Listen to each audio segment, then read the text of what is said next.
আচ্ছা, এইখানে যে দুইজন অজ্ঞাতনামা লাশ যেটা ভিতরে ছিল, এইটা আমরা শনাক্ত করতে পেরেছি এখন পর্যন্ত। দুইজনের বাড়ি হচ্ছে নোয়াখালীর চাটখিলে। তো এইটা আমরা মূলত পাইছি হচ্ছে এই গাড়ির যে নাম্বার প্লেট ছিল ওখান থেকে আমরা মালিককে খুঁজে বের করেছি। মালিকের বাড়িও হচ্ছে চাটখিলে বাড়ি। তো মালিকের কাছ থেকে মালিক হচ্ছে এখন চাটখিলে আছে, তার সাথে কথা হচ্ছে, সে আসতেছে। তো এইখানে মূলত গাড়িটা এখানে আসে যে এই সিরাজুল ইসলাম মেডিকেল কলেজে আসে গতকালকে ভোরে 5টা 30 মিনিটের দিকে। এখানে আসার পরে এরা প্রথমে দুইজন এখানে নামে, আর ড্রাইভার হচ্ছে নিয়ে চলে যায় ভিতরে একবারে বেসমেন্টের যেটা পার্কিংয়ের জায়গা, ওইখানে নিয়ে চলে যায়। দুইজন এখানে কথা বলে মালিক হচ্ছে এখান থেকে, তো ওই মালিকও আসছে, সে এখান থেকে আবার বের হয়ে চলে যায়। আর সাথে যে ছিল ওর নাম মিজান, এই মিজান আবার ওই গাড়িতেই চলে যায়, গাড়ির উপর ওইখানে গাড়িতে চলে যায়। তো গাড়ির ড্রাইভার হচ্ছে নাম জাকির, বয়স 40-42 হবে আনুমানিক। আর সাথে সেকেন্ড সিটারে যেখানে বসা ছিল তার নাম হচ্ছে মিজান, তার বয়স এরকম 38-40 হতে পারে।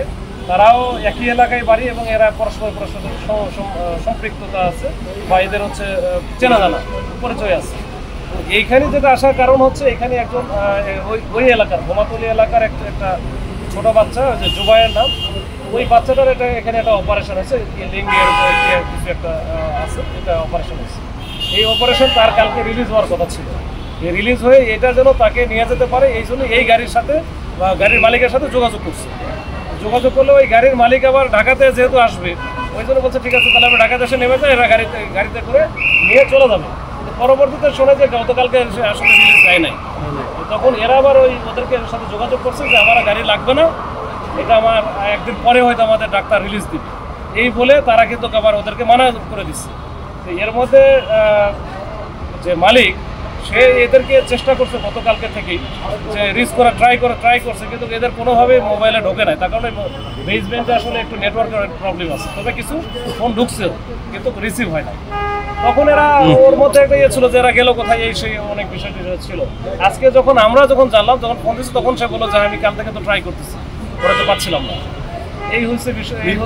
মৃত্যুর কি প্রাথমিক কোনো ধারণা করছেন যে এখন আমরা সিসি ক্যামেরা যেটা আমরা পুরাটা দেখলে বুঝতে পারবো, মোটামুটি আমরা দেখেছি এখন পর্যন্ত ওই রকম অস্বাভাবিক কিছু দেখি নাই যে ওখানে অন্য কেউ যাওয়া বা অন্যরকম কোনো কিছু এখনো দেখি নাই।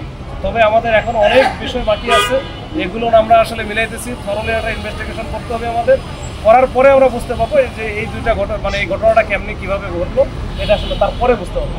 পোস্টমর্টম রিপোর্ট তো আমাদের লাগবে। আঘাতের কোনো চিহ্ন দেখেছেন কিনা? আপাতত আমরা পাই না। এখন এটা হচ্ছে তোমার প্রায় 32 ঘন্টার মতো এখানে ছিল, ওই গাড়িটা ছিল।